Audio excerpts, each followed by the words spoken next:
anak pocong yang jahil di kosan dan ingatan masa lalu.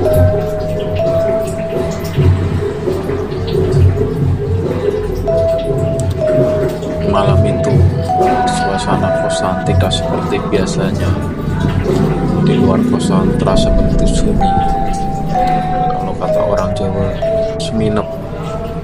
Hal senada juga dirasakan oleh kawan yang satu kosan dengan saya, Afid namanya.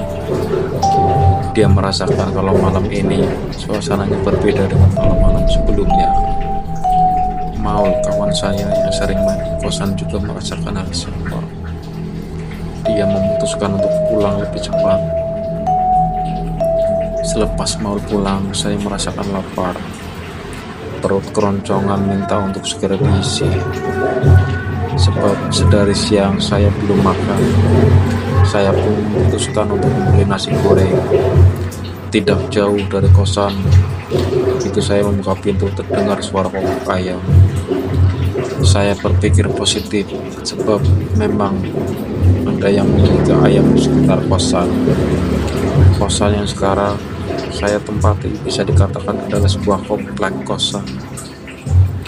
Terdapat beberapa tipe, tentu dengan spesifikasi harga yang berbeda-beda. Kosan saya berada di kompleks,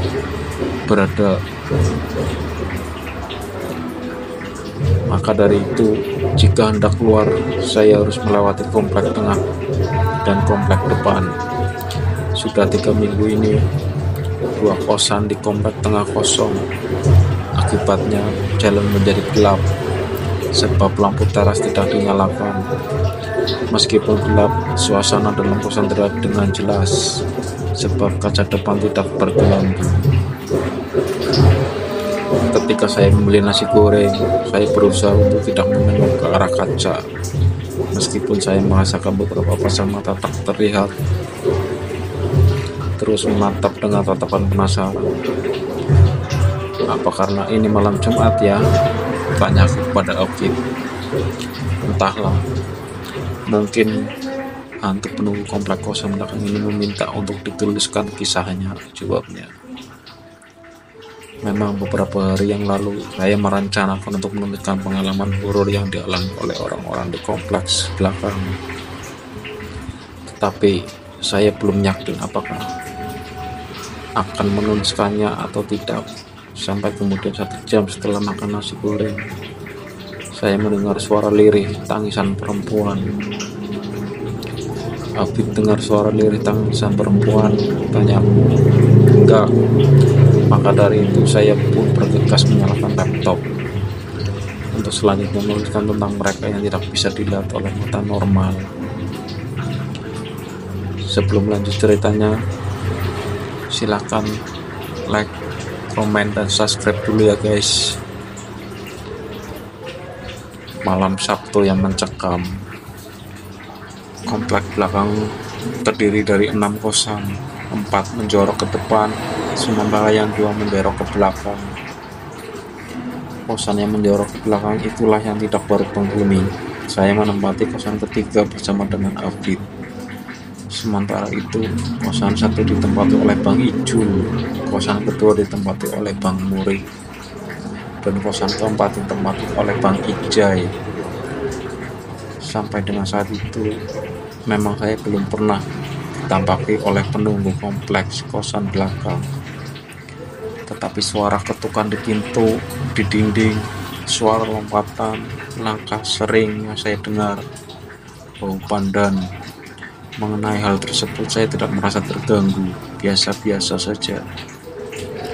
Suasana kembali normal, tidak seminap seperti tadi, ujar Afid ketika saya menuliskan cerita ini. Ya begitulah, jawabku singkat. Waktu itu, Afid baru beberapa hari tinggal di kosan saya dan dia langsung mendapatkan sambutan dari penunggu kompleks kosan belakang. Begini ceritanya, setelah sholat Jumat, saya pamit kepada Afid pergi ke Depok untuk liputan. Dan malam Ahad baru pulang menjelang maghrib. Afid mandi, dan kamar mandinya itu terletak di luar. Saat mandi itulah pintu kamar mandi diketuk dengan ketukan cepat. telah dibuka dan dicek di sekitar tidak ada siapa-siapa. Masih di malam yang sama dengan Afid, Bang Muri juga mendapat gangguan. Tidak biasanya ia mencuci pakaian pada dini hari. Waktu itu ia mencuci pakaian di jam 2 dini hari. Di tengah-tengah menggosok pakaian, itulah dia merasakan ada yang meneteskan air di punggungnya. Teman saya ternyata tidak basah. Tidak hanya sampai di situ, dia merasakan ada yang mengawasinya. Pas dikejar di depan tidak ada siapa-siapa. Gara-gara kejadian itu, hingga pagi ia tidak bisa tidur. Uji nyali pada malam berikutnya, yaitu malam Senin, terdengar gedoran kepala ke arah pintu. Sementara itu jam menunjukkan pukul 12.30. Saya mengabaikan gedoran ke arah tersebut. Tak berselang lama, Bang Muri mengetuk pintu kosan memanggil nama saya. Ia mengatakan, apakah saya tadi menggedor suara pintu? Saya pun menggelengkan kepala. Lebih lanjut, ia menceritakan bahwa tidak bisa tidur dan meminta kepada saya untuk menemani saya. Akhirnya tidur pun di kosan Bang Muri. Justru yang terjadi saat tidak bisa tidur, sedangkan Bang Muri tidak, dengan sangat pulas. Hingga jam 1.30 saya belum bisa tidur. Saya pun memutuskan untuk chat Afid yang sedang main di kosan temannya, meminta untuk segera pulang. Jam 2 dini hari tepat Afid datang ke kosan. Dia bersama kawannya, Lavi namanya. Saya pun kemudian kembali ke kosan saya.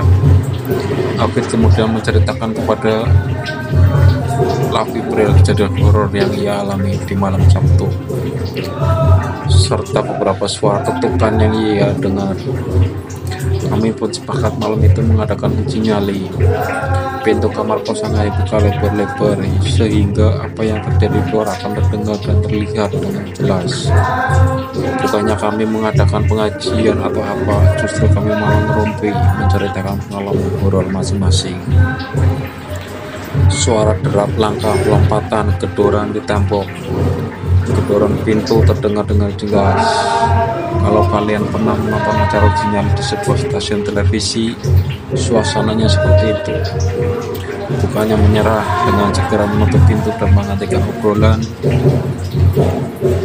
justru obrolan kami semakin seru perihal dunia gaib. Tak berselang lama, pada jam 4 sebelum suara takrim masjid berkumandang, kami semua mencium aroma pandan bercampur dengan melati. Bau tersebut seolah mengakhiri suara-suara ketukan malam itu. Di antara kami penghuni komplek kosan belakang, Bang Ijul adalah yang paling lama, sudah lebih dari 10 tahun. Pas tahun pertama, ia tinggal di kosan paling belakang. Hawa di kosan belakang itu beda, panas. Saya pernah ada pengalaman horor di halaman kosan paling terang itu menjelang maghrib. Kejadiannya, saya baru pulang dari tempat kerja, ujar Bang Ijul. Nah, di halaman ada 3 orang anak sedang main kelereng. Satu anak itu pakaiannya bagus, wajahnya bule, sinyo Belanda.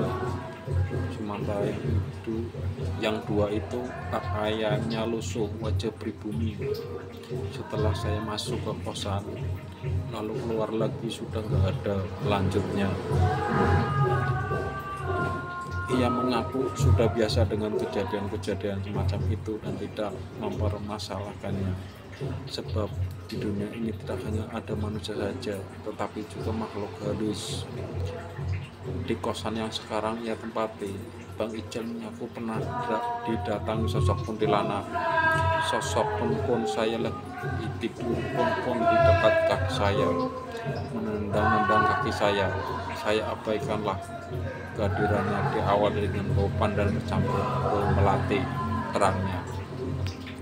Bang Ijal juga menceritakan bahwa beberapa hari lalu ketika tengah malam ke kamar mandi, dia melihat di kosan belakang sosok pocong. Bang Ijai bekerja sehari-hari sebagai ojek online. Alhasil dia sering pulang larut malam. Selain sering ditampaki sosok pocong di kosan belakang, ia juga pernah didatangi langsung oleh sosok tersebut. Bang Ijai baru saja terlelap tidur, akan tetapi tarikan di kakinya membangunkan tidurnya. Pas dia bangun ternyata sosok pocongnya berwajah pucat berada di dekat kakinya. Spontan Bang Ijai langsung membentaknya. Sosok pocong tersebut pun bergegas pergi menembus tembok. Berdasarkan pengamatan saya, mereka adalah penunggu lama, 3 anak kecil, jauh sebelum kosan berdiri. Dulu kosan ini merupakan rawa-rawa. Ketika kosan berdiri, tidak semua penunggu tersebut meninggalkan daerah yang ditempatinya, tetapi ada beberapa yang masih hidup, tetap tinggal. Mereka tidak suka mengganggu, tidak pernah menampakkan wujudnya.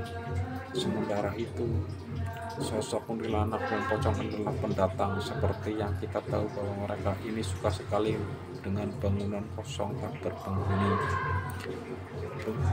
Berhubung di komplek kosan belakang kosan terdapat 2 kosan yang kosong lama, sudah barang tentu mereka menyukainya.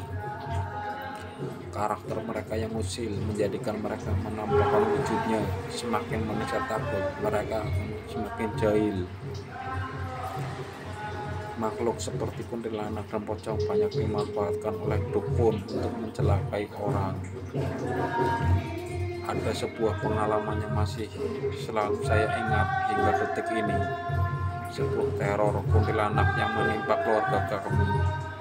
Kejadian ini terjadi 14 tahun lalu. Keluarga kami sudah sering mendapatkan serangan gaib semenjak berpuluh-puluh tahun lalu. Namun kakek bisa menangkal serangan-serangan tersebut.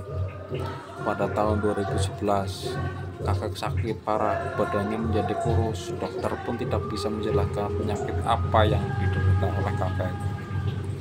Akhirnya kakek dibawa ke seorang kiai. Menurut penuturan kiai tersebut, kakek terkena serangan gaib yang membuatnya kami terkejut. Serangan gaib tersebut tidak hanya dilakukan oleh 1 orang saja, tetapi lebih dari 3. Yang membuat kami lebih terkejut lagi, kata kiai tersebut bahwa yang melakukan serangan gaib masih orang terdekat. Salah satu makhluk yang dikirimkan berwujud kuntilanak.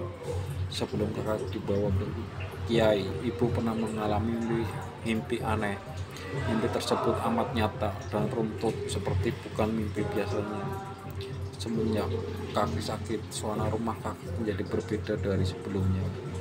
Ibu pun tinggal di rumah kakek, bertugas untuk merawatnya. Memang kakek lebih dekat dengan ibu yang merupakan anak sulungnya. Malam itu, malam Sabtu, kakek sudah tertidur pulas di ranjangnya. Yang lain juga sudah pada tertidur pulas. Sementara ibu belum tertidur, dia masih merapikan pakaian. Jam 12 dia baru tertidur. Dalam tidurnya tersebut, ibu bermimpi berada di rumah kakek. Di tempat dia tidur di depan TV, suasananya sama persis, tetapi di situ hanya ada kakek. Dan di rumah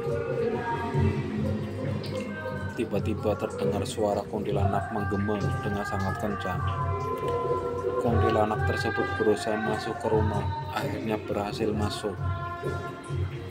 Selanjutnya kakek dan ibu lari keluar rumah. Anehnya suasananya siang. Kuntilanak itu terus mengejar sepanjang jalan. Dalam mimpi tersebut terhampar sawah yang tumbuh subur. Petani yang sedang memanen padi terus fokus memanen, tidak memperhatikan kakek dan ibunya sedang dikejar oleh kuntilanak. Ibu pun terbangun dari tidurnya. Jam menunjukkan pukul 2. Ibu ke kamar mandi mengambil wudhu lalu sholat tahajud. Setelah itu ibu tidur lagi dan mimpi pun berlanjut. Setelah melewati hamparan yang luas, kakek dan ibu berhenti di sebuah rumah. Rumah itu tidak berpintu, menghadap ke arah utara. Kakek dan ibu memutuskan untuk bersembunyi di rumah tersebut. Awalnya ibu terlebih dahulu akan masuk ke rumah tersebut, namun dicegah oleh kakek. Kakek meminta dirinya saja masuk terlebih dahulu untuk mengecek keamanan. Baru satu kaki kakek masuk, dari dalam rumah kuntilanak terdengar dengan jelas dan menakutkan. Kakek ditarik masuk ke dalam rumah tersebut. Ibu pun diminta lari oleh kakek. Ibu pun terbangun dari tidurnya. Kiai tersebut menjelaskan bahwa sebenarnya kiriman kuntilanak bermaksud untuk mencelakai ibu. Tapi berhubung orang yang mengirimkan tidak tahu nama lengkap ibu, maka yang terkena justru malah kakek.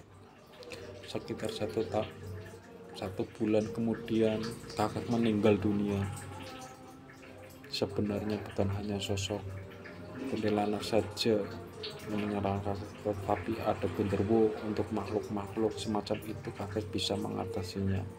Cuma dalam waktu bersamaan ada serangan serupa dengan kekuatan yang jauh lebih besar. Serangan tersebut berasal dari orang yang takut rahasia korupsinya terbongkar. Jadi kakek punya bukti terakhir korupsi yang dilakukan oleh orang tersebut. Terima kasih sudah mendengarkan cerita ini.